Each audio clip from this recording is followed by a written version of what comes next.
stuck on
I'm stuck on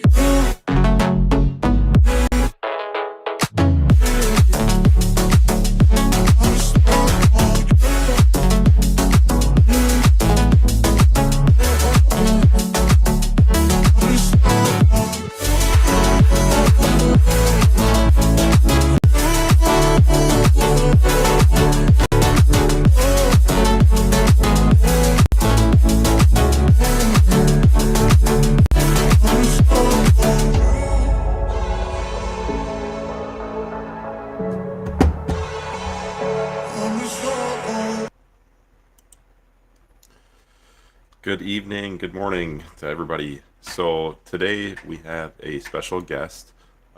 We actually came across this guy that owns an FPV store, and he is also based out of the same state that we're in, which is really cool. His FPV name is Turtle Mode. His site is turtlemodefpv.com. So today we have Seth and Rupert and Turtle Mode, and we're going to do some interviews with Turtle Mode and just let the guys join in here. Everybody kind of working through here. Let's see. This is organized really weird, but let's see. There we go. That works. So how's it going, everybody? It's going. Going good. Good. Sweet. So Turtle Mode, I guess like your store, how did that start from? I guess just to jump right into it. Like what gave you the idea to start an FPV store? It was kind of just like a spontaneous thing a little bit. Yeah. I don't know. I've always kind of been a competitive type of person, and I was into a massive multiplayer online video game for a lot of years, and I don't know, I just got sick of that and just kind of gave that up around the time of COVID, and then I got real into drone racing, learning to fly FPV with the intent of drone racing, I guess. And I don't know, I got into that for about a year or so. And then my local buddy started pushing me towards Street League drone racing. He built a Street League drone. So if you don't know about Street League are a really heavy, larger drone. And that was kind of modeled after like the DRL drones that were slower and heavier for TV. Like spec racing, right? Spec racing. It's a little bit more spec racing. Yeah. Yep. So there's rules. They all have to have like certain arm sizes, certain weight, certain motors, batteries, and that makes them all fairly even. But they're designed to be slow. And they're large and slow, so it's instead of being about like fast reflexes, it's about smooth, perfect race lines. And it makes it a little more fun for everybody because the pack gets closer. The slow guys can keep up with the fast guys a lot better. Yeah. But when my buddy wanted me to build this one, they're 1,280 grams. So I mean, they're heavy. They're like a brick. Whoa, that's heavier than a DRL one. I thought. Isn't a DRL like under 1,000? I don't know exactly, but they're up there. When people lift a Street League drone for the first time, their reaction is almost like unanimously, I can't believe this thing can even fly. Yeah. But with the bigger props, they have better efficiency. They actually fly pretty good. They just don't accelerate like a bullet, though. They fly, Right. but they cruise a little bit faster than a 5-inch quad. What Anyways, kind size of are getting they back to again? this. What's that? What size are they again? It's a 7-inch 7-inch, propeller. right? They're 7. Nice. Yep. Nice. And they run a 5S Yeah, they're 2200 mAh pack, so they got fairly good so flight weird time. too. A 5S. Yeah. Yeah. That they picked that size. What I was told, it's actually the best bang for your buck, like dollar per mAh value for a large pack. I don't know if that's true or not, but that's what the Street League guys said was part of the reason they picked that particular pack. It was cheap for a large pack. But Yeah. so when my buddy tells me to build this huge drone, I'm into 5-inch racing, which is like 5-inch open class is the really fast stuff, That's what I And I'm want. like, this is kind of stupid, but if I'm gonna Yeah. build one of these, I'm gonna try to optimize this to be the fastest thing. So Street League's only about 3 years Yeah. old, and like the first generation of quads was like a lot of carbon to get this weight and a lot of TPU. And then they started getting a little bit smaller and adding like metal wheel weights and stuff like that. And I just took it a step further and Yeah. built the center parts of the chassis out of metal. And that way you don't have to add weight. And I built my arms to like spec. I looked at the spec and tried to build everything to the minimum to get it as fast and aerodynamic as possible. So Nice. that's where it went. And then once I had this frame, by their rules, it has to be open source. So you have to like document the process of building it and all. So like I had all this time into like blueprints all of it. and all this I'm already halfway there, and I'm just like, Yeah. let's do Might it. as well sell it or something. Right. So Right. I just like naively jumped into, I'm gonna start building a website and I'm gonna figure out how to start a business and stuff. And it was like super stressful 3-4 months trying to get the business side up and going. Because like welding and an industrial background, I have some robotics programming type background, but I am not like an office business Nice. type person. So Yeah. it was just That's spending cool. tons of time on Google to get it up and running. But yeah, that's sort of the Yep. history of it. It was just kind of on a whim. One thing led to another. That's cool. Yeah. Do you have like certain ambitions to keep it towards racing, or are you gonna try to open it up a little bit more? Well, right put you now, on the spot my with first it, I just- product was a Street League frame, and then I partnered with Street League, the racing organization, as a Street League sponsor, and they've been great. They helped really launch my product, and now I got a pretty, Nice. pretty good share of the pro like Street League pilots are flying my frame. So, I'm definitely going to stay in that market, but I would like to transition into some freestyle stuff, probably within the next year here. Yeah. And like I'm already doing 7-inch stuff, so I think I'm probably gonna start out with a 7-inch freestyle frame. I feel like there's not as many of those on the market, and it's maybe not quite as competitive. And I'm probably gonna kind of throw in some of like the stuff that I've learned with building the race and frames too. It might not be like, it might be more of like a hybrid, or it'll be a high performance freestyle frame versus a like cinematic Yeah. one. Right. Yeah. That'll be fun. Yeah. Some of those bigger 7-inch frames, when they first started saying those were coming around, I'm like, who is gonna fly that thing? Yeah, I'm But not looking I don't know, for one to once like I saw one in cruise person- mountains or something. I'm gonna build it like No. hardcore, like Asher style. Oh yeah, definitely. I'm That's kind of cool. interested I've in never sub flown. 250 too, just because I think it's like an emerging market, and Mm-hmm. you see a lot of them that are like tiny whoops, and then like toothpicks that are still like 1 or 2S. There's not a lot of them that are Yeah, in that like it's right like up this. to the top of the 250 gram limit. Yep. So I was kind of maybe Yep. thinking about looking at, I don't know that much about those kind of micros though. It's just not what I fly. So I was sort of looking at weights of motors and like that, like 1404 kind of size or 1406. Yeah. I don't even know the numbers really. I'll tell you but what. trying to get like Yeah, close if to you the were looking ceiling of that 250 all up weight, maybe in like a three and a Yeah. half inch prop. But I don't know. Yeah. That's just all kind of future speculation. But yeah, I do want to kind of keep moving forward with some new products. I kind of Street League is open source. I'll probably follow with that with my other products, and I like the idea of open source. And I use Betaflight and Express LRS, and those guys put countless hours into that open source stuff. I don't mind like putting my designs out there. I've done a lot of part of the way I got started into like kind of commercializing my products too is I started flying Open Racer. That was race frame designed by Ivan Efimov.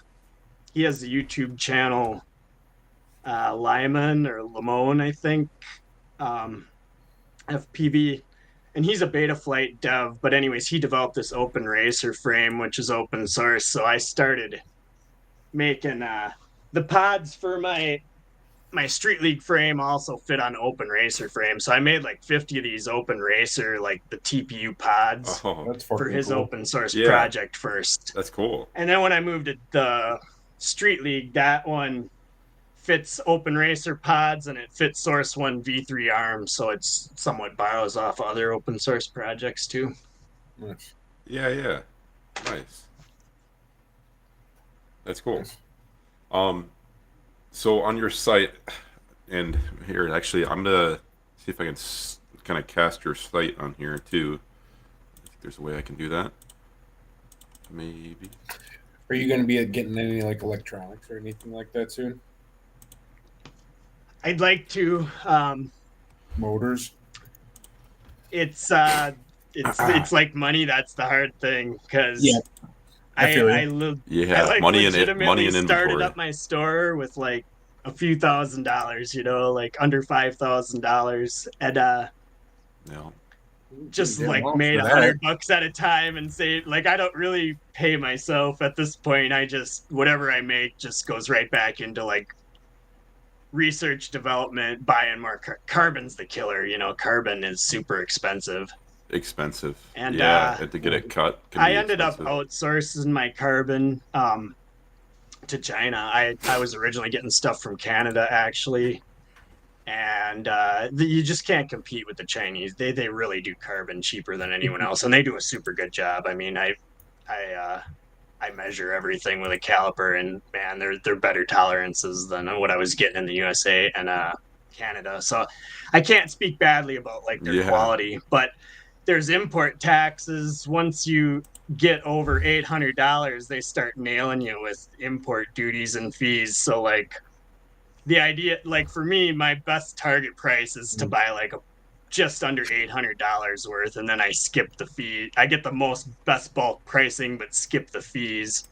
But it's still expensive, There's not a lot of margin in it. I think if you're going to start an FPV store, I'd recommend that you enjoy doing it rather than trying to become rich doing it, because there's probably other better ways to get rich.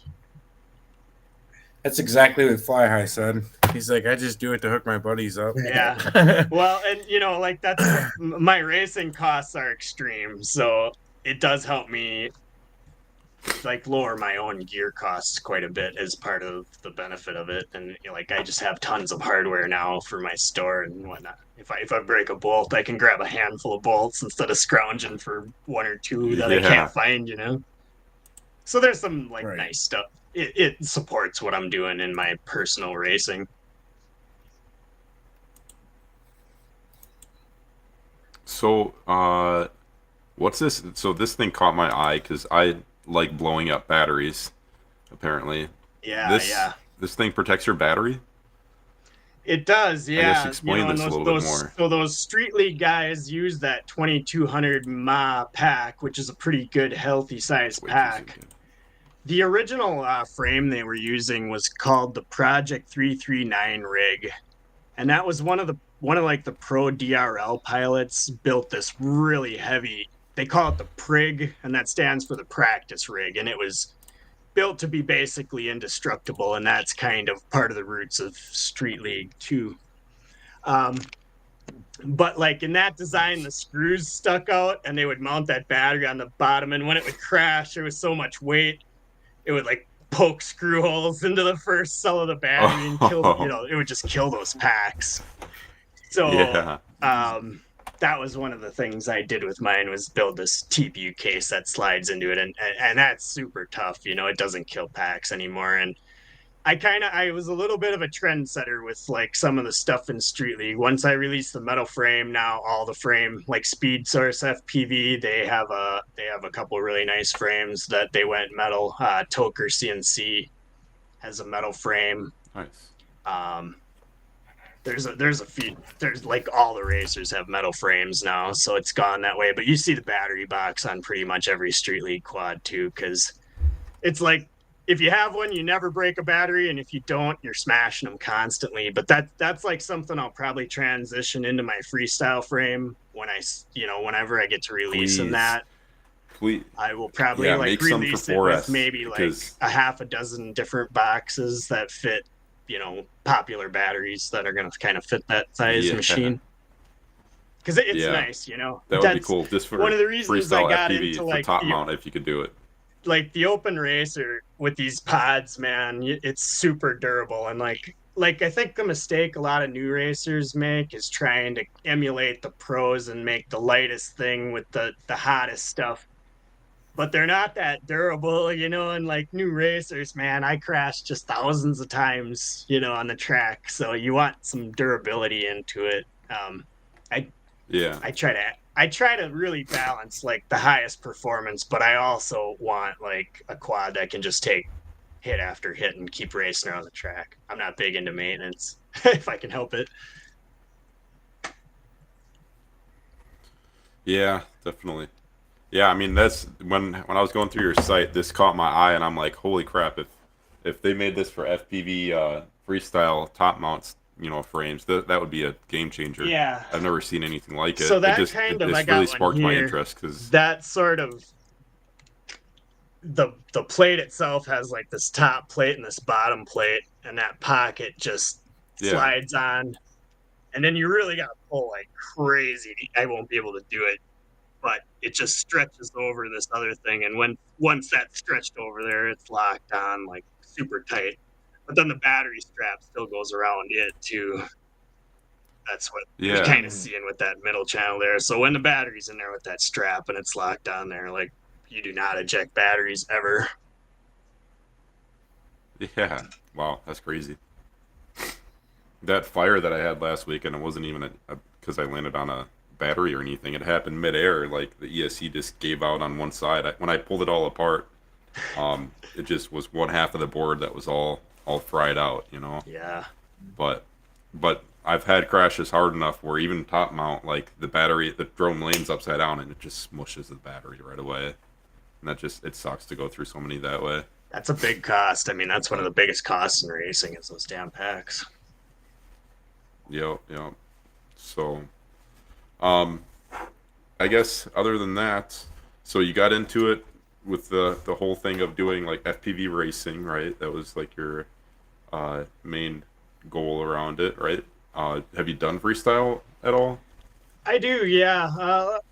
I would say my freestyle is a little bit more on the cinematic side. I got a DJI quad with like the original DJI FPV system and an air unit in it. I don't really run a GoPro. It's like a race drone with a DJI FPV system, but I kind of got the rates on that one tuned for like cruising, and I fly a lot at I don't know. I live in Wisconsin, so it's all trees, and there's a lot of farmland. Trees and farm fields. Places you could fly. I just go places, and cruise around, but I don't do like too much crazy like bando bashing acro. Partly because I'm just not that good at it. I started learning some tricks though with Fly Zone FPV and the Quad Mafia guys.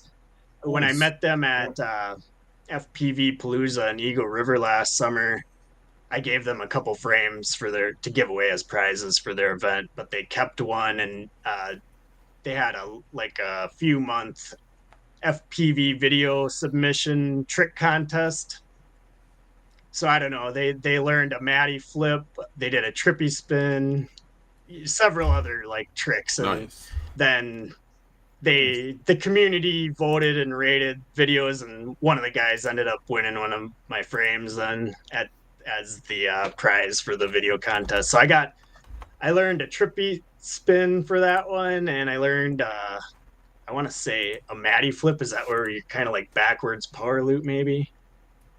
Yeah. And I want to. Rupert does that all the I time. think I kind of got like a Vanny roll somewhat down. So yeah, I'm Nice. working on it a little bit to participate with some of those guys. Nice.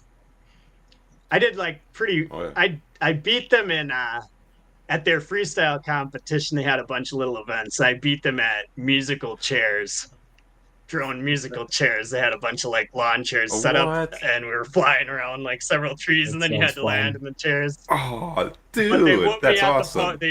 They had a power loop limbo, and I got whooped in that one. I'm not. Oh, That's yeah. like a freestyle move. Not racers don't really power Yeah. loop stuff too much. No, no. I think when, although I think when FPV racers tie in FPV, freestyle, it kind of shares, skills. So yeah. I don't know. Like, I mean, for FPV racing, you have to have very fast reflexes, so that kind of goes into FPV freestyle. But I don't know. When you start combining both worlds, I think your skills for one or even both go through the roof. I would agree. I think like if you do both, you'll be better at both for sure. Yeah. Even if you're not like gonna be serious about racing, spending a little time going through gates kind of is a different skill set than doing acro moves for sure, and vice versa. Oh yeah. That's why I really, really, really want to start learning racing. Actually, is to get better at freestyle. I know it'll make me a better freestyle pilot, learning to get through gates and being more accurate with my turns. Like dive gates or gravity gates, man. That's where you really notice if it's a good pilot or like a mediocre pilot. Like people can go through normal gates and they could do a lot of freestyle moves, but when you gotta start doing dive gaps, boy, those are hard. I crashed a lot of dive gates learning those things, I think freestyle, that's like an example where freestyle pilots are maybe a lot more used to like these big elevation changes and stuff like that, Yo, I imagine doing that with a 7-inch kind of sucks though too. Yeah. You gotta, certain moves don't work that great with Street League quads. If they start going down too fast, they don't like to go. Yeah. Probably worse than how are the tiny courses in Street League actually? Like, what are they like? Well, it's pretty cool actually. I mean, they still get up and do about the same top speed. Like with a 5-inch drone, maybe you say your cruising speed's like 40, 50 miles an hour, just like an average flight cruise. Street League's probably got 10 or 20 miles an hour on that. The bigger props, even though it's heavy, it'll get to a nice high cruising speed. So that's like. Is it more just like single gates though, like where you're going? They're not There's quite no, as like, technical. Like... They usually use like the bigger champ size gates, so it's like a 7x7 foot or an 8x8 foot kind of opening. And the tracks are typically bigger, longer tracks, so it's about like smooth flying mostly. They do have some like. That sounds. They fun. do have like some of the triple gate, like a corkscrew element, but you got to be a really good pilot with them to do it as a true corkscrew. With the Street Leagues, a lot of people are doing more of like a kind of a roundabout through them. Yeah, tornado down. Flow through it. I always compare it to like think of like racing a school bus. Everyone can floor the like basically people just run them at 100% throttle, like 95% of the track. You might let off a little blip for a corner here and there, but like. The competition's very close because even like the rookie pilots are running that thing 100% throttle. So no matter how good you are, everyone's thing is pretty close. So there's some fun elements, but they kind of fly more like maybe like you would think of an airplane would fly almost. They don't make these like aggressive changes, they more like soar through the air a little bit. So it's kind of a cool like and I would imagine like any 7-inch or like 10-inch drone is gonna feel like that. They feel so much more stable. They don't have this weird like out of control. They just like I can take my 7-inch one and just land it and watch the propellers spin and just click my thing off, and it's not like bouncing around and Yeah. There's a smoothness to them that's really enjoyable. Huh. That's cool. I would say I want to rip one, but I would probably end up crashing it, thinking that it has more power than it does. We'll get together one of these days, You'd and be you surprised, guys are man. more than I'll fly my 7-inch Street League frames around. My new one's a plus I don't frame. want to pay for a 7-inch prop though. This one's a plus frame, and the Street League guys are running these. They have better straight line speed, better like Whoa, inflow. that's so weird. But they don't have as good of like technical handling. They fly real wonky. I don't know. But my X one's really been weird. broken, Dude, that's though. almost like a. So this is my X one, and this one's been broken, and I really love this one. I mean, this is the one I would recommend to like most people. fun. Yeah. But I'm getting used to this one now because I'm just too lazy to fix my other one. It does certain moves better and certain moves worse, but it does have a little bit faster straight line. It's really weird when you're flying it. You barely see the prop in the very bottom of your screen with that nut spinning. Oh my goodness. It's really strange. Yeah, that's your. You don't need crosshairs. Just use your prop You nut. just put that nut. It's kind of interesting. This is my freestyle 7-inch. Nice. That's awesome. It's the first one. Dead cat. Yep. Love this fucking thing. What? It's floaty, man. Yeah. They're freestyle and floaty. I bet it is because even the street leagues feel kind of floaty, even though they're ridiculously heavy. I'd like to fly one that was light. Those look fun. Yeah, I'd like to try one of your street league ones. Definitely, that looks fun. That one you just showed us looks really weird though. Like how does that change up your yaw and your roll at all? Having your the prop being off the front like that? It does, and it's actually been researched quite a bit. There's a couple universities that just did like really high level, like when you start reading it, it's like algebra and like astrophysics papers and stuff. You can't follow all of it, but there's some interesting things. So with an X frame, you got two props that are your roll. You got two props that are your pitch, and the diagonal two are your yaw. With the plus, your this would be like your pitch, and this would be your roll, but your yaw is also connected to your pitch, and your yaw is also connected to your roll. So that's part of the reason that it has better straight line speed, but it suffers in handling because there's this anomalous little bits of yaw that come into play that you don't really want.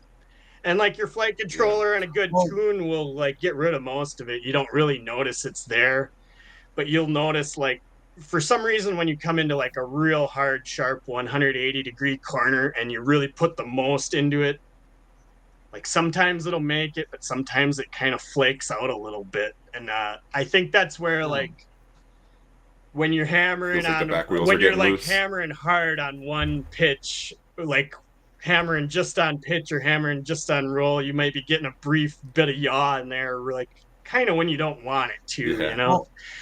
Do you think it's maybe because you're so used to already putting in yaw and roll together because you kind of already have to do that naturally with your regular X-frame? It's hard to know how much of it is like just physical control differences that you have to get used to, because there is some of that. And like now that I've been flying it, because my X has been broken, I've just been flying the plus and I've put like 20-30 packs through it. I'm flying it a lot better now that I just getting used to it. Now I'm probably going to go back to the X and fly that one like crap, Yeah, it's going to be terrible. But I'm curious to know, Street League guys are hardcore, though. They race in the rain. Their last race, National Series race, was 3 days down in Orlando, not Orlando, but down in Florida somewhere. And man, it just poured all 3 days, and they just raced throughout it. So one of the things I did with my new one, it's got some air vents on the sides, but it's easy to seal up, and it's really nice and sealed for racing in the rain. My X is going to be like my main quad, but if they make me race in a tornado, I'm going to take out this one instead. That's funny. Huh. I didn't know the world of 7-inch like this. That's crazy. Mm-hmm. Yeah, I was never, I don't know. I wonder if you can do a 5-inch quad like that.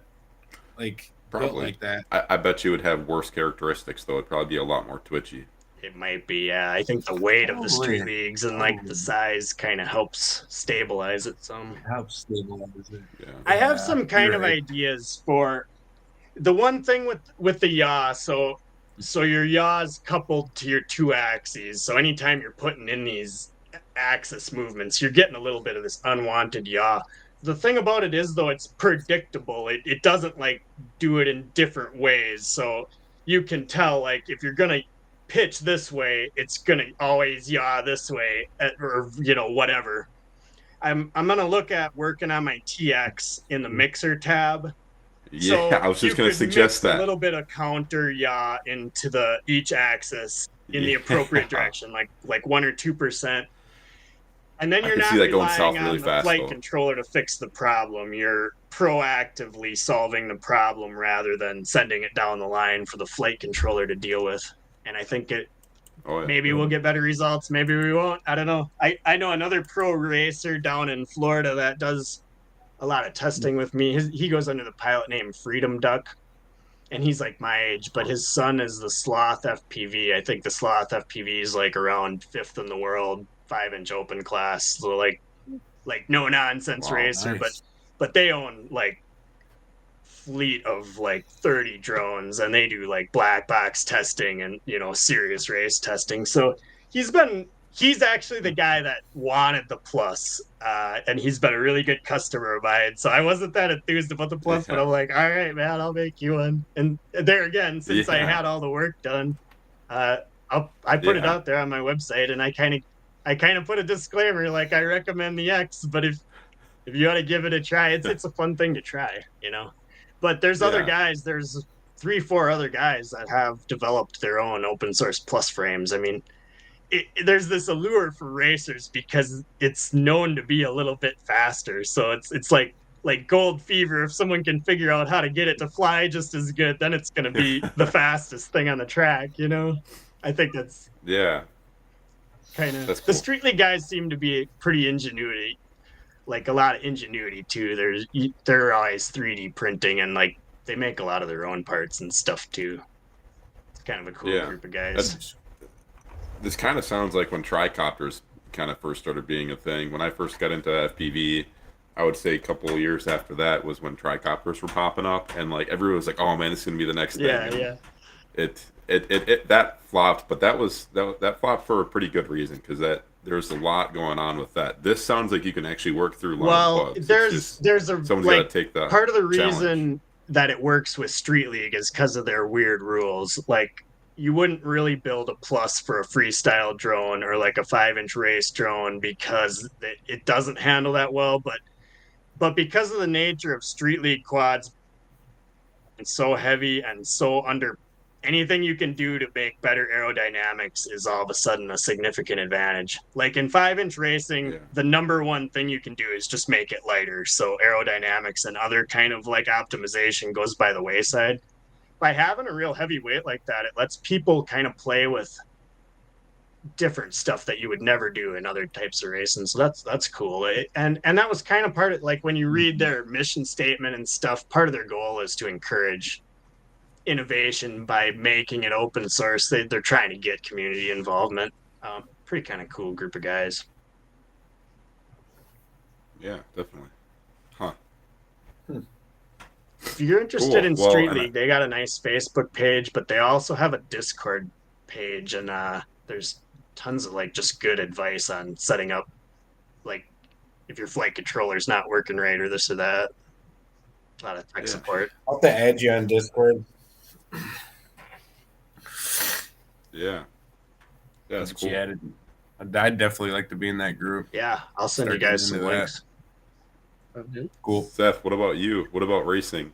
So I just want to Um, state, like, I'm just going to say my 2 cents. I tried racing, and like, this was back in the day, and I guess like it was fun, but for some reason, maybe it's just the free spirit in me. I like doing freestyle tricks and everything like that. I was also like a BMX racer and did BMX stuff all the time. So like, I like I like kind of tying that into it and breaking drone parts instead of breaking my arm and stuff like that now. Yeah. So like, kind of the old man in me kind of switched over to I that. used to motocross But- for years when I was probably from like Oh, yeah. 15 to like my mid 20s. But yeah, I'm too old and fragile Yeah. now. See, I don't know. So Seth, I mean, with my experience with like on road racing, it's just the RC car racing. The RC racing is just meh. I kind of got out of it because it just wasn't. Well, see, I get the drone's different, but the drone is different because those. Okay, I'm gonna probably tick off a lot of people, but like the RC car racing, like carpet racing and dirt racing, some of those guys that are in that hobby, they treat it like they're racing a real car. Yeah. They think that they're, the Travis Pastrana, race car driver when they're driving a $400 toy on the track. Right. And I think drone racing is, that's competitive, but I don't feel like it's as a bad atmosphere as that was. Right. I mean, because I went through the same thing with you, the RC stuff too. I'm not against giving it a try. I mean, I'll for sure try it, but start off with a tiny whoop race. Do a tiny whoop race. That's such a laid back thing. Tiny whoops. Half the people that are doing it are like stoned anyways. So tiny whoop doesn't. If it's indoor, which oftentimes it is, you're no longer subject to the FAA laws. So that tiny whoops are like half fair drunk game. Flying parties. Half drunk flying. Yo. Yeah, Mm-hmm. I heard Jesse Perkins. Yeah, I've heard Jesse Perkins is the man when it comes to throwing a party. But that would be a We good had some fun tiny whoop parties actually at night at Castle Crash. The guy who does the head tracker was there, and he put one on a tiny I whoop would and has love flying to it try a around. head tracker. I'm really interested in that. Oh, yeah. It was a good time. It was different, man. It's really hard to get used to it bet at first. it is, Looking yeah. around and like It was on a regular you look quad, huh? yeah, yep. Well, Did it yeah, have he the had side it to just side on his too, or tiny just whoop up and now. down? Just up and down on this Yeah. one. He said he had another quad at home though that went all around where you I could bet look that. around. I mean, that would and it be was even more of a crazier cinematic. if you could look. How do you Right. orient yourself? Yeah, But I would love to Yeah, try you one of those pretty up and much- down ones that you can kind of control your speed real slow and whatnot. Oh yeah, I look didn't up even to think go of that. faster, Yeah. look down to go slower. Yep. I But mean, then you it can do that works on a like when remote. you're in like up in ceilings, like when you're in like rafters Oh, and yeah. shit. You can look up and I down. bet that's and cool. Kind of go up and down through them, and I saw Yeah, kind of it's- like it's it was pretty like cool. third person footage. It was a mountain biker going down a hill and then a drone followed it, and then there was like a camera guy filming both of them. But like that mountain biker hit like the bottom and it was like dead stop, and that drone was able to like dead stop with him because of that camera. It was really cool. the head tracker. Mhm. Yeah. I suppose if you look straight down, man, He was able I Feel never like a tried lot it, but more you speed probably than stopped you pretty normally quick. would be able to, and slow down with that guy that hit the Right. brakes real hard. It was pretty Yeah. cool. Right. Hmm. Yeah, I don't know. I just seen something on.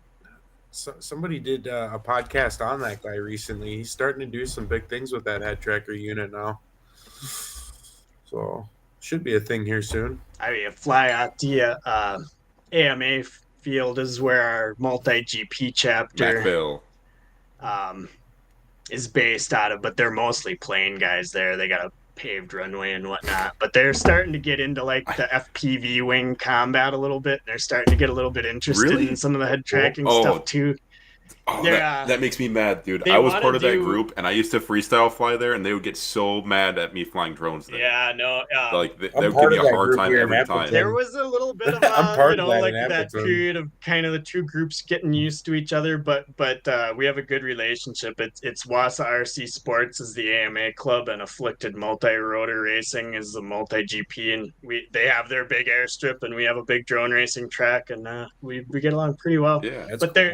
they're starting to get used to like they let us chase their planes and film them sometimes or do like Yeah, that'd be streamer so fun. cuts, but now that they're kind of getting used to like coexisting with us, they want to build like a big cardboard bomber airplane and have someone fly that line of sight, but then just put like an FPV kind of like simulating like a ball turret on like an old bomber, and then let like the public just spectate and like fly the FPV Oh, that'd combat be out of the so- ball turret. Sounds like a Heck yeah. That'd be time. cool. That'd be so cool. That's Teddy, awesome. so speaking of, like, I did get that AMA membership here in Appleton, but I've never gone to that field yet. I have You AMA. said they don't You like- have to join the Valley Aero modelers on top of having the AMA. I did, Oh, you did? but yeah, but I've still never gone to that field. They gave me the code and stuff. I've just never gone there. What they don't like multi-rotors there though. Dude, I'm telling I started this again 7 to 8 years ago, right? And when I first started Okay. flying the first 3 or 4 years, I started off airplane flying, right? So I was already going there. And Yeah. when I brought FPV stuff there, like all the how to put it blunt, like the old timers that were there, they got immediately mad. Oh, don't bring this drone here, and Yeah. like stay away from my plane. Go fly in this field away from us. And hey, make sure you're supposed to have a spotter. You can't fly FPV without a spotter. And this was before the rule was even a thing, right? Like this was just there was like guidelines, but it wasn't like hard rules yet, right? So like they were total jerks There's about been it. So like it just generational I let my changes, membership lapse, and then I'd stop going. even within like Yeah. the airplane crew though, because like the old guys built like the balsa wood planes and they wrapped them with the plastic, and like they had to be like high level craftsmen, you know. And now like when the foamy planes came along, all of a sudden anyone can go buy a foamy plane and fly it. And there was some resistance to that with like the old hardcore because they were more like introverts and they were all about like the hardware end of it and being a modeler. Yeah.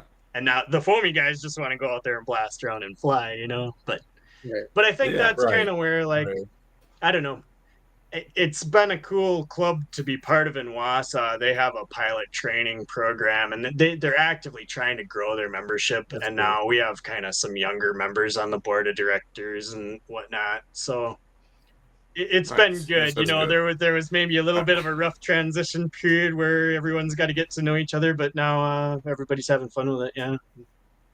Yeah. Okay. Well, that's good to hear. I mean, maybe I should look into Maybe you gotta reaching out to you them gotta again like and build the joining. I personal don't know. rapport with people. Yeah. Somewhat. Someone's you know, gotta let once me they go start to chase their like, big plane. if they, you know what plane people like is when you go ask them about their planes. If you just go hang out and start showing I interest, learned that. pretty soon they'll really Oh, like man. you. And then when you bring your drone, they'll be like, maybe we'll ask this guy about his drone now. You know. Right. I guess I paid the money to do it, but I never went there because I'm like, it's a wide open field. Do they even They have had gates. anything there? They for had drones? gates even when I first started flying. They They did. FPV Okay, gates, so maybe yeah. that would be worth it then if they have gates, you know, that I Yeah. could practice on. But besides that, you know, I'm looking for office parks and concrete plants and stuff like that to go rip. You know, Yeah. so There'd be a wide place open to fly places if don't get me they views. become a FRIA too. I don't know if What's they're, that? I don't know if they're a FRIA yet, but it'd be a good place to fly if they're a FRIA. Right, that's true. If you That's true. have to make a video. Unless and if stuff. they're on your ass about having remote ID in your shit. Oh, if it's you a know, FRIA, you don't I have to. Yeah, that's one of the It's nice awesome. things about If it's a AMA FRIA, you don't fields. have to. Almost all the AMA Yeah. fields got their FRIAs right away. Almost all of them, yeah. There's some that got rejected because of their location, and I was kind of curious about our one in Macville here because it's actually on a flight path for landing and taking off aircraft at the Appleton Airport. It's close enough that that becomes a little problem. Yeah. Even if it's a FRIA, you still have to have a remote ID. And No. then a FRIA is just Nope. a spot where you can fly. I No, thought. FRIA No, yeah, is- you don't have to have remote ID for that. Right. Yeah. You still have a ceiling and everything like that, but it's no remote ID. Oh. So, but FRIAs I've heard are getting approved. Like Joshua Bardwell got his house approved for it. I heard. There's a chapter And, like- down towards Milwaukee. Call themselves Bladed Fury. They're the biggest multi-GP chapter in Wisconsin, and remember them. they're on private land. Yep. Theirs on a farm, and theirs was approved. Nice, that's good. If you can, I raced with them. They did an event at Macville, I think. yeah, they're got quite a few multi-GP. guys that get around. Yeah, they're known for Huh. really nice racetracks too, man. They got some. They got enough people where Yeah. they got some funds and they got a big track. You know, they're Nice. on this like hill too. It's a dynamic Aw. track, man. When you go there and you're used to mostly racing flat tracks, and all of a sudden you got these curves that are on this hill. You just run into That's the cool. ground because you're not used to that ground coming up. You know. Yeah, especially with the 7-inch where you can't power out of it. It's like, oh, hill. Yep. Yep. No, I'm just kidding. I'm sure they have more power to get over a hill. Oh, that's cool.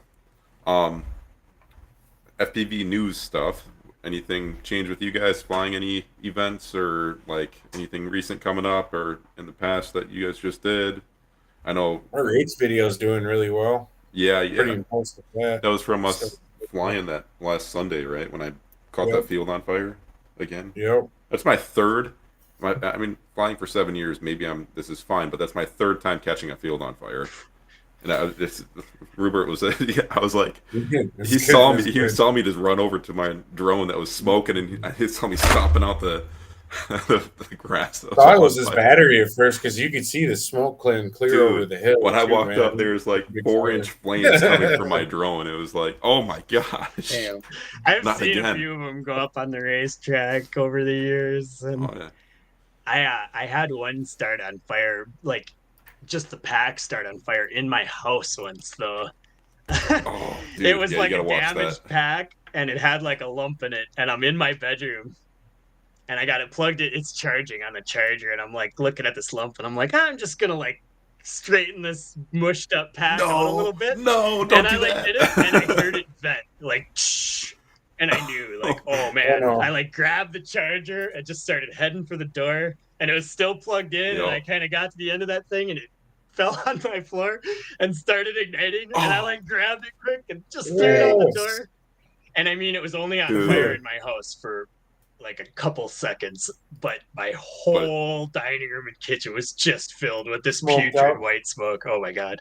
I Yep. whole new Yeah. respect for Yep. lipo batteries after that experience. And then it just sat there in I'm kind of right in the middle of town, you know, and it just sat in the driveway, and one cell burned, and then another one started, just burning Just kept away going. for 10 minutes.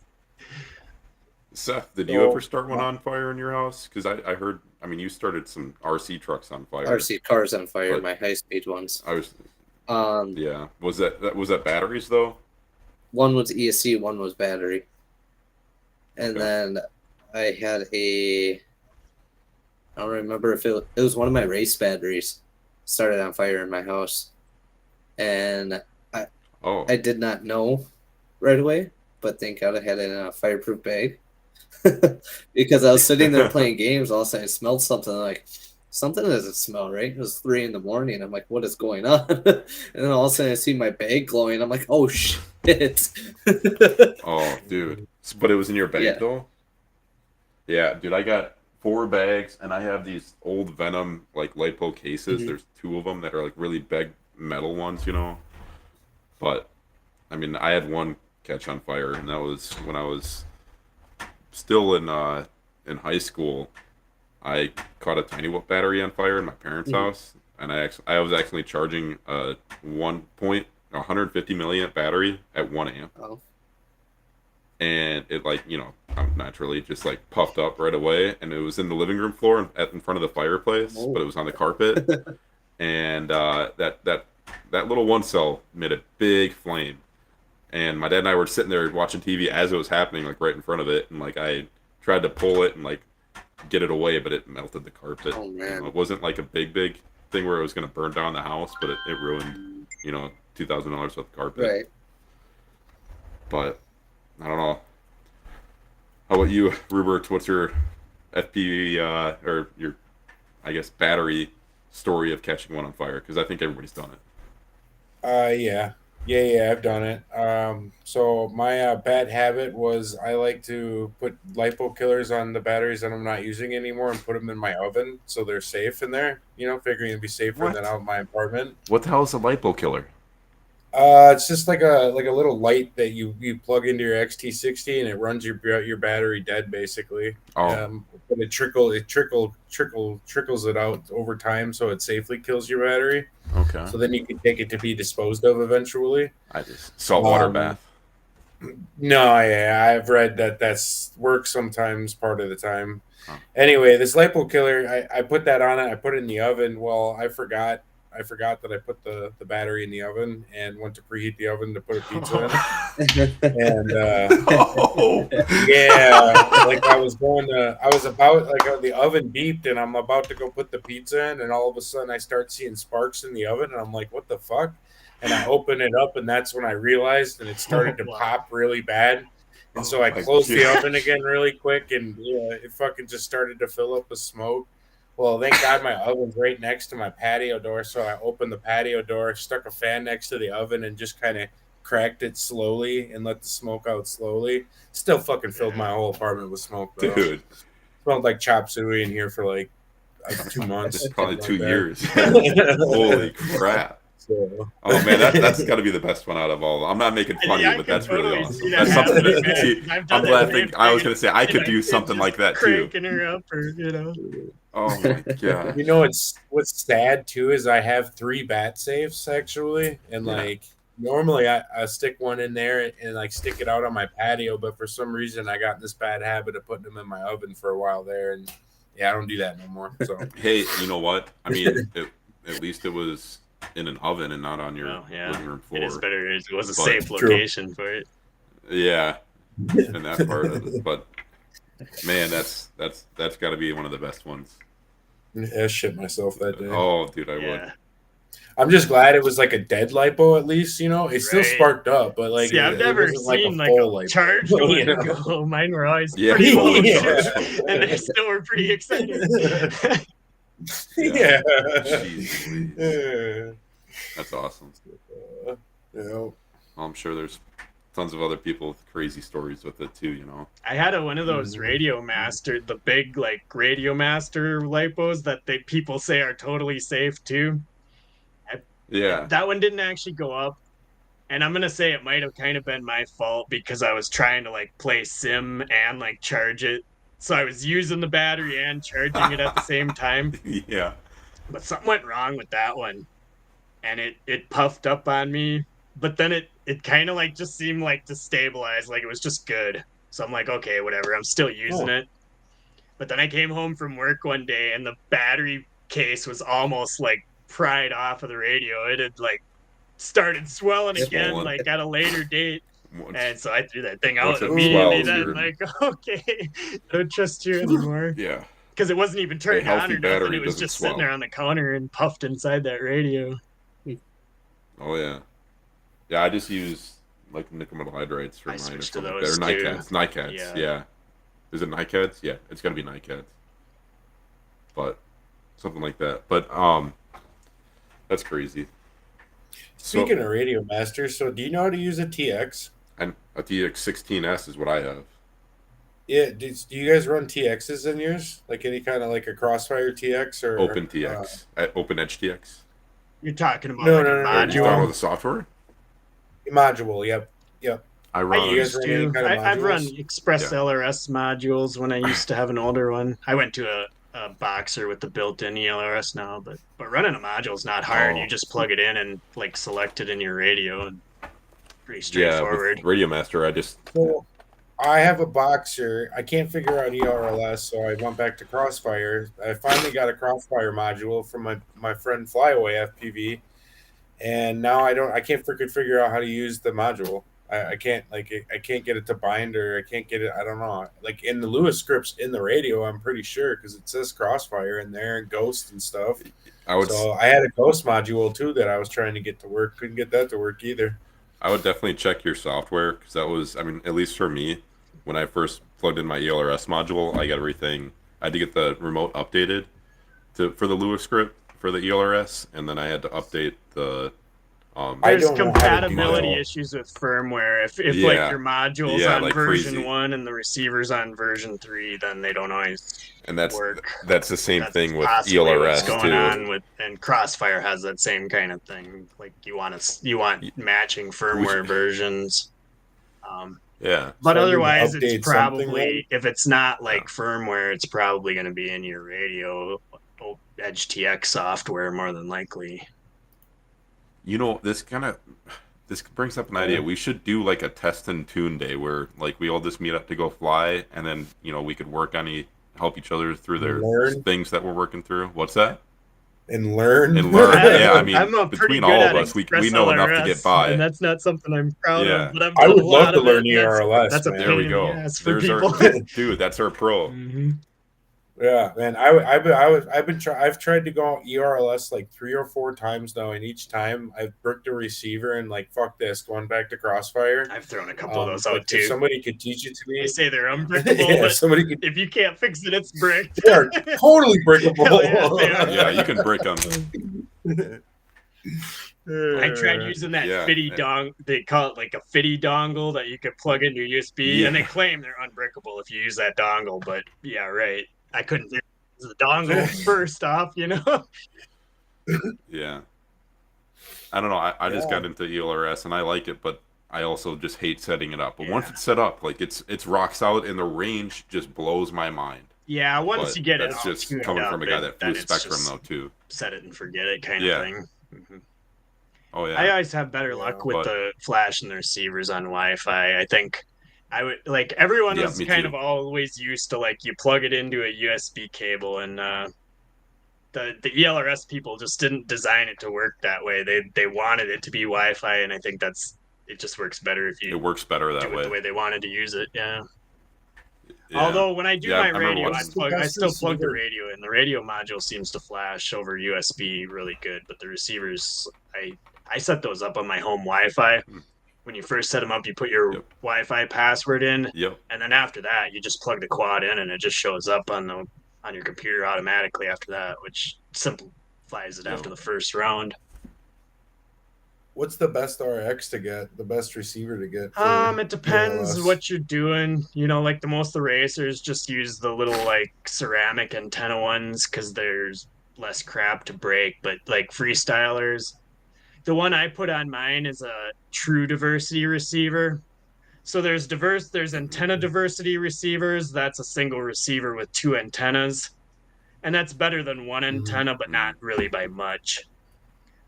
But then there's true diversity receivers, and that's like a little chip that actually has 2 separate receivers and 2 separate antennas that are both like trying to hear it at the same time. So for like a long range or freestyle quad that you want the least likelihood of failsafe, the cost between True. like a single receiver is like it's like the difference between like 20 and like $25 or something. So you're worth Yeah. buying the extra $5 for the true diversity. And they're not much bigger either. What brand do you normally go with? I think that was kind of limited with those, but now I'm pretty sure Happy Model has a true diversity, Radio Master, Maytech. Beta. I think I've had good. Beta FPV. I've had good luck with all of them. Honestly, I use Beta FPV, and that's probably got the worst reputation of any Me of them. too. That's what I put in my race But quad. I use the Beta FPV one. Yeah. I don't have any problems. Even the Darwin FPV comes with Beta FPV ELRS. I don't even that's use just the rebagged as ceramic Darwin. antenna. I use the little red like PCB antenna, like. The little PCBs. Yeah, you just if you post that up on a Facebook, people will just tear you to pieces. Yeah. But I don't know. I don't know, man. Well, you're just racing around a This- track, 100 feet away. It doesn't matter. Yeah, definitely. Mhm. And it's lighter. Can't break it off. My wife Rachel's at work right now. She normally does the podcast with us. She just wants to say to hi to everybody and wishes that she was here. She'll be here for the next one, hopefully. Nice. She's just texting me, but she was watching us, I guess. Yeah, I saw her in the live stream chat there saying hi. Oh yeah, I didn't even see it. I don't have it up. I should probably figure out how to put that up, huh? Oh, well. Oh, stay puffed. Stay. Oh, here we go. Yeah, there it is. Stay puffed. Jeez Louise. There we go. Can you actually like share the comments on this? There we go. Hilarious. I didn't know I could do that. That is funny. Well, I guess to wind down, we got more growing to the Blade Outlaw team, which is awesome, and we're all from Wisconsin, so I'm sure we can meet up and fly. I'd like to do that in the near future. Yeah, I know that absolutely. this Come month. over to Wausau. I bet you there's some bandos over there. There's a really cool. Is there? It was part of a hospital, but it was like their office section, and it's not really what I would call a bando. I mean, it's a property that's up for sale, but they don't really have a problem. If you're not going there and tearing things up and breaking Breaking shit, windows. they're cool. I was there Yeah. flying my buddy, and the security car drove right past me when I was holding my drone with his window down. So like, if they were gonna say something, that would have been the time that they would have said something. Yeah. It's a real cool spot though, kind of up on a bluff over Wausau with like rocky like surroundings, and then this big office trees and a big huge, Dude, flying like a Granite's Peak would be multi-tiered cool too. parking lot, Actually, kind of like terraced parking lot. Be a cool spot. We Yeah. got a few Yeah. spots around Wausau. Yeah. I'm sure you guys know places too. Yeah. I want to send it off the tower at Granite's Peak once. You think I'd Granite's get in trouble Peak. for that? Yeah, State probably park, get in trouble for that unfortunately, one. I live right there, but that's state park. It's technically, you're not. I just Legal. wouldn't say where I'm at. Yeah, don't You're in you'll Mexico. probably be fine. Yeah. I think there's Canada tons of was. hiking trails up there though. If a guy just brought a little sit-up or something, no one ever know you're flying Yeah. around. Pablo Pico. Protec or something. I You don't know? like to necessarily endorse Yeah. breaking the rules, but it's what it No, is. I'm not endorsing anything. We're just talking about flying in Mexico. I don't know. Yeah, exactly. Goodness gracious, the rules nowadays. But- If you guys ever Yeah, want we'll to have fly at any of the race teams too, though, I usually travel around and hit a few events at each of them. But Wausau does have a nice track, and they're cool about just coming out there and flying around too. It's not like the most eventful place to freestyle, but it's a big area and there's wooded area around it and stuff, and we got all kinds of gates and crap. Nice. People Safe don't care place if you to come fly. out there and just mess around too. We're not like strictly always just racing. Mostly, we don't host that many events either. We mostly just go out there and practice. But if you want to come out and just blast around with us and stuff, you have a good time. That'd be cool. Which- Oh yeah. Which is definitely. that? Is that the street league or is that the 5-inch? We do both there. It's just a general track. You do both. What would you recommend getting into first? Like, if I'm going to get into racing, like, should I go street league or should I go 5-inch? Like, what would be the Normally, better to get Honestly, I would first? say spend some time in a sim. Like Velocidrone is where the multi GP racing I community do. is, and I spend the see what shit you ton of like. yeah. To me, like, I still like the 5-inch best, but I'm like arguably quite a bit better at the street league. The street league's at a speed that people can like your average Joe can handle the speed of that and be competitive. Where the 5-inch, they're so people tend to like blow 100 feet past gates instead of making a tight because they're so overpowered. yeah. So like for a novice racer, like one of the things that I learned as a racer, when you watch videos, I learned mostly from like Joshua Bardwell and other freestylers, and your typical rates for a freestyler, like maybe like say 500 to 1,000, where your typical rates for a racer are like 300 to 500. Maybe the pro guys like Min Chan Kim or something are up in like the 600 to 700 range, but rates are fundamentally a lot slower for racing, and nobody really tells you that until you start actually getting involved with the other racers. And then like things like motors, you think like I'm going to go buy the fastest motor. Well, you find out most of the racers are running like a 70 or 80% throttle cut. Like, so they're taking like 30% off of their, so you don't need the best motors when you're going to knock 30% off of your power. And that, it's counterintuitive, but if you got so much power that you're blowing everything out, you bring that power down to a usable level and you start putting in faster laps. What's the battery size, Norman? 5-inch? Is it 4 or 6? 6S is the norm. still? Yeah. Oh, for 6S now? 5-inch. Oh, geez. And they've kind of gone up Okay. in KV. Like a few years ago when I started, you tended to see like, I'm getting a little out of touch with it, but probably like 1800 KV with like a heavier pitch prop.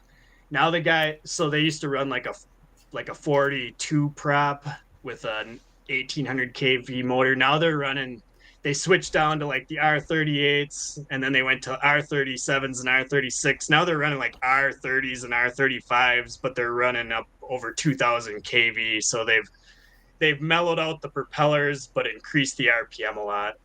I think that gives them better range through the throttle. Is the idea. I've noticed Vanny's got his motors out. He's got a 1950 and he's got a 2000 something. Yeah, that must be his racing motor then. But like the 2000 it's something all KV about or matching whatever. the RPM with the prop pitch, and everyone's kind of performing about the same, but it just sort of depends what RPM you want. The idea with the fast RPMs is you just have a bigger range of throttle that you can go through. With the slower spinning, heavier pitch props, you just don't have as much bottom end or top end kind of range to go through.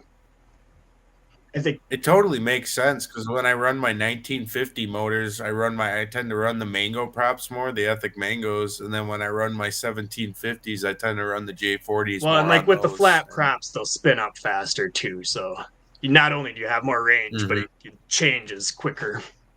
So that's why the racers like that. I think I kind of run in the middle though, like because I'm like just barely a sportsman. Multi-GP is like rookie sportsman pro class, and that's just based on how fast you are. So I'm kind of like in the low end of sportsman after like a couple years of really trying hard to get competitive with these guys. But I kind of like run a mid kV motor, like a 1900. But I still run like a. It's kind of, they used to run throttle cap, so it was percentage. You'd take like 20% throttle cap to lower it, but now the racers have all gone to RPM limiting now. So instead of an RPM cap, you pick a maximum RPM. So like that's what Street League does. Street League, I think, caps theirs at 18,000 RPM, and that's an average RPM of your propellers. And like Freedom Spec is the same thing. So Freedom Spec is like basically a stock 5-inch quad, but they put a big RPM limit on it, so that slows them down to like not half speed, but it slows them down a lot, brings them. And that's kind of the same thing. It makes the competition closer. The slow guys can then keep up with the fast guys when they're running a little bit slower overall speeds, and the damage goes down too. The guys at Bladed Fury run a lot of the Freedom Spec or similar to Freedom Spec kind of settings, and they say they don't really break quads anymore because they're just not going fast enough when they hit things. They survive it really well. So you see a lot more spec racing in general. Where do you go to in Betaflight to put a throttle cap on your quad? What tab is that under? Is that under your motors tab? Yeah. Let me think about that. It might be in your PIDs tab. I think it's in your rate profile under PIDs. Would be throttle cap. Yeah, you can do it in your CL command. But if you're on the very newest versions of Betaflight, then they have the RPM limiter, and that's really superior. I mean, the RPM limiter isn't just a throttle cap, but it also is like the world's best battery sag compensation, because as your battery sags, it doesn't really care. It just realizes like the props aren't spinning at the RPM I want. It just ramps it up so you feel almost no battery sag anymore with the RPM limiting. It's good for everyone to upgrade to that later version. Is that one of the sliders then in the PIDs there? I'm gonna have trouble answering that question because I use a custom race software that like I configure through my goggles in the stick menu, or like the Street League quads. The Street League actually has its own custom hex file for Betaflight. And that prevents people from cheating. You can't just load any old Betaflight. You load the Street League Betaflight, and that locks out a lot of it. So everyone's quad's identical then. But like in theirs, it's preset. So I've never really had experience going in there and actually tweaking it. But if you just like Google RPM limiting software for Betaflight, that was a huge feature change that really everyone will benefit from. Has a video on it too. Mm-hmm. That's worth looking up. Yeah. I always just use the Superfly preset on all of my quads, and that's how I tune my quads. Like I've never actually. See, I was just starting to get into like black box, but then the presets came out and they got like the karate race too, and that just works really good on most 5-inch quads. And like, slap that on there and it flies great. So easy. Then I quit learning. It's so easy. I had someone try to teach me black box and stuff, and I did not understand it. And then the presets came out, and I'm like, never mind, bro. I'm like, I'm good. Superfly's got a good one. That Lamone Ivan Efimov's channel, he's one of those Betaflight devs. He's kind of been responsible for implementing some of the cool race-ended features. So similar to like the Street League custom hex, you can download his custom hex and then his has a custom OSD menu for smart audio. You know how to access smart that's cool. audio. Yeah. But like when you want to Yep. change your channels and stuff, it's like 7 steps that you got to click through and blah blah blah. So he built a custom one that optimizes that, so you could switch channels just like in one step, and it has some like race-based statistics and stuff, like lap times and stuff that appear. I don't know, various stuff, but kind of cool. If like that, it's relevant to racers because you got to change your channels a lot. So you got to figure out some sort of system to be able to do that without holding up the race and having everyone like waiting on you all the time. What system do you fly, like VTX wise? I mainly fly analog. I run Team Black Sheep, like nano VTXs mostly. Nice. Really? Even nano VTXs? Oh, wow. I had issues with them burning out when I first started using them, but this was... I think they've early gotten on. better because like everyone used to complain about that all the time, but those black, like the latest gen Black Sheep ones are real durable. That's pretty much the standard with razors, but HD0's taken over though. I think like in the pro, like international level, like 60% of those guys are running HD0 now.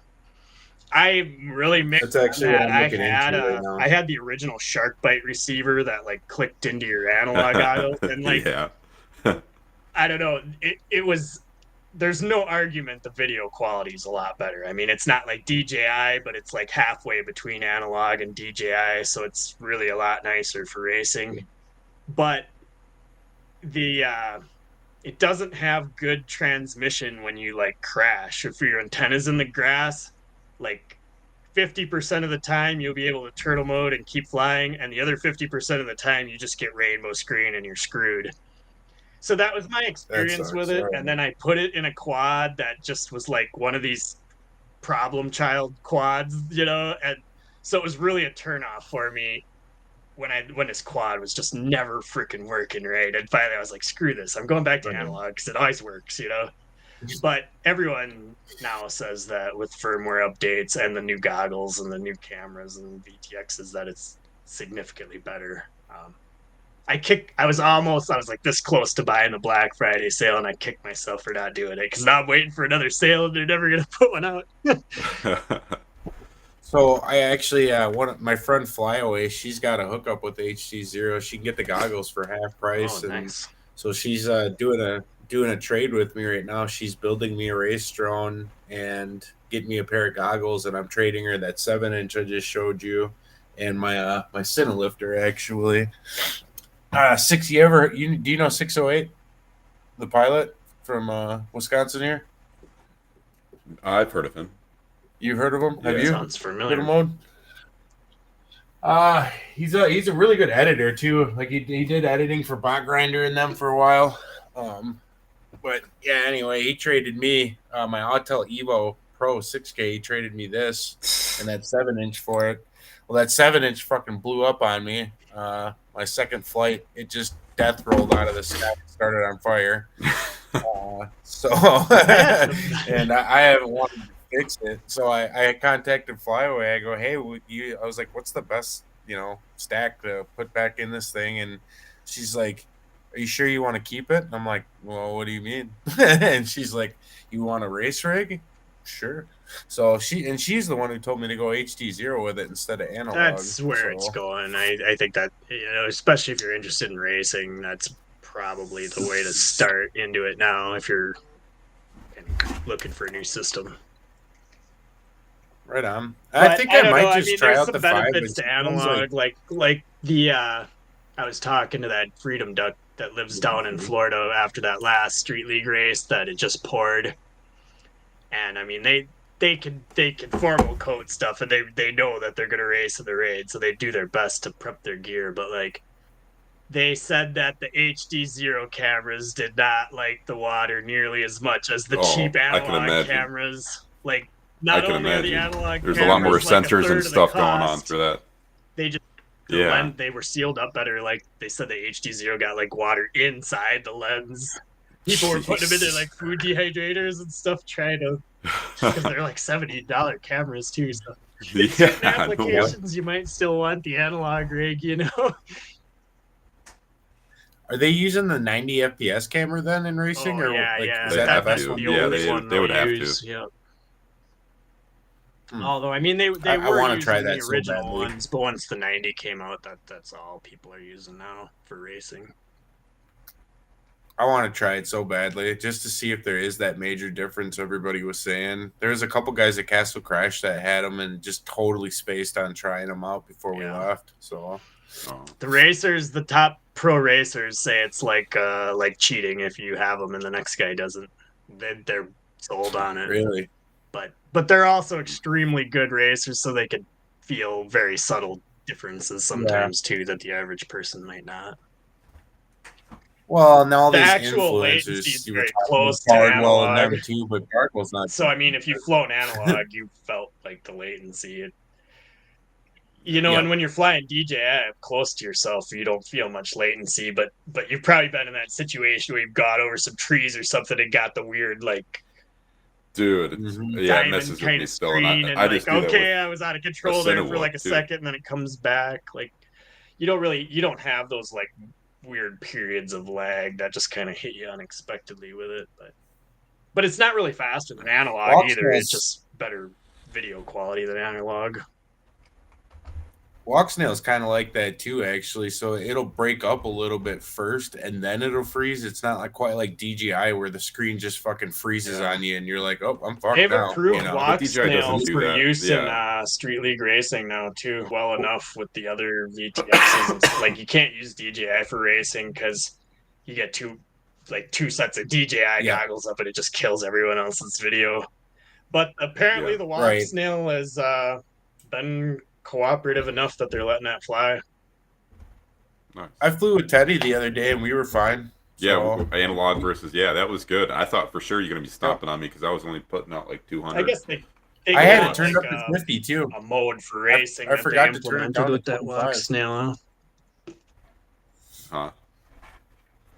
Yeah, so I forgot to turn down to 25 megabits that day. I was up at 50, and I wasn't stomping you out at all. You weren't stomping me out. It was It was I good. mean, Fly And we with were, granted, like you were one standing 50 DJI feet quad in away. the air Yeah. a lot too to do some like chase. We'll have someone with a GoPro to do chase footage with a DJI quad in it. One of them seems to work pretty well with a few other analog quads, but they definitely cause more issue than like another analog quad. They're not issue free. Well, DJI's problem is they're too powerful. They just video transmitter. blast Yeah, they're too everyone. powerful, and you can't adjust them. You can't change. Well, and it they ramps just do up whatever they too. want. The further Well, away you yeah. go, the more your goggles start blasting out.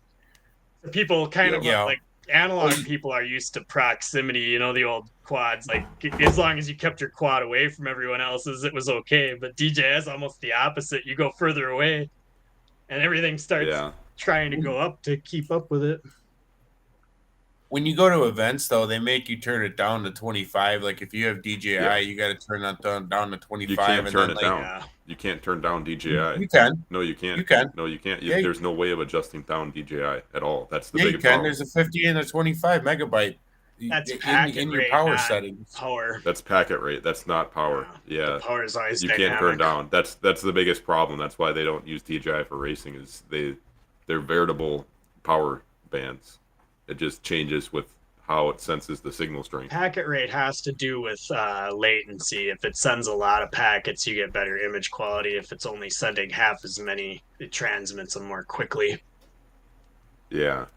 Did they just change something recently then? Because I swear to God, you could turn your power up and down before. Not for the O3 air unit stuff, What? at least. No. I'm talking about the Cadix units and the old DJI shit. I've never I don't flown know the about O3. them. I don't know about the never new old flew the stuff. O3. I don't know. Maybe I'm the not old an stuff. expert on the DJI stuff either, though. I've been Yeah. the wrong person to ask. Yeah, you could. I'm not talking about packet rate. I was talking like 25 megabits to 20 to 50 or whatever, turning down your power actually, and that's what they made everybody do at Castle Yeah. Crash that was flying DJI. Because I took down DJI and Walksnail actually, and was flying both for a bit there. Now I just got rid of all my DJI shit. Yeah, racers are really strict about 25 milliwatt too. Like, if someone's not on No. 25, they'll figure out who that drone is pretty quickly and make that. But you have to when you have like 8 quads in the air. It's sketchy Oh, yeah. even like under ideal conditions when you have 8 of them next to each other, everyone's video suffers a little bit from it. Oh yeah. Mm-hmm.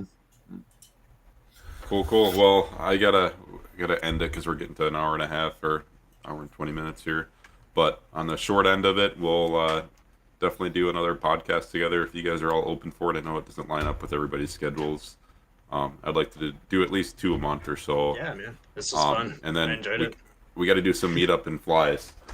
If you guys are gonna get into drone racing, I'm gonna have to get more flags. But we can do that. Yeah. I tried to look. I was gonna get a custom gate, but it was like $180, and I'm like, it's not worth it for me. I got about 3-4 But- guys that consistently fly with me too. They're always up for a road trip. Well, Appleton's not that far away Yeah. from us here, so. No, yeah, and it doesn't have to be Appleton, but definitely. If you come over in wintertime, man, we can go up to Green Bay and rip the amusement park, Bay Beach. I'd love to, man. Yeah, we're down for whatever. It's crazy. Mm-hmm. That'd be a good time. Yeah, definitely. But alrighty, well, thank you for joining us, and everybody that's still watching and listening, check out the turtlemodefpv.com store. It's going to be a new friend of ours, and we want to support him as Go much buy as we some can. stuff. Go buy some stuff. He has props too. I already bought some props right away. Thank you for sending me the extra goodies as well. Sure, That was sure. awesome. No problem. But that's you stock my favorite props, so that's going to be the go-to. Yeah, He's gonna have my J40s in soon, right? I'm gonna work Yeah. on that. Yeah, I'm out of 7-inch props, so I gotta get more of those. Oh, man. I'll be getting some of them J40s for you too. If anybody wants stuff, Can you get- contact me. I try to do what I can for colors. people. Yeah. If you're going to do freestyle stuff too, get some ethic props if you can. That's still HQ, right? That's Mangoes. HQ too. Mangoes and watermelons. I love the watermelons. Mangoes and watermelons. Got it.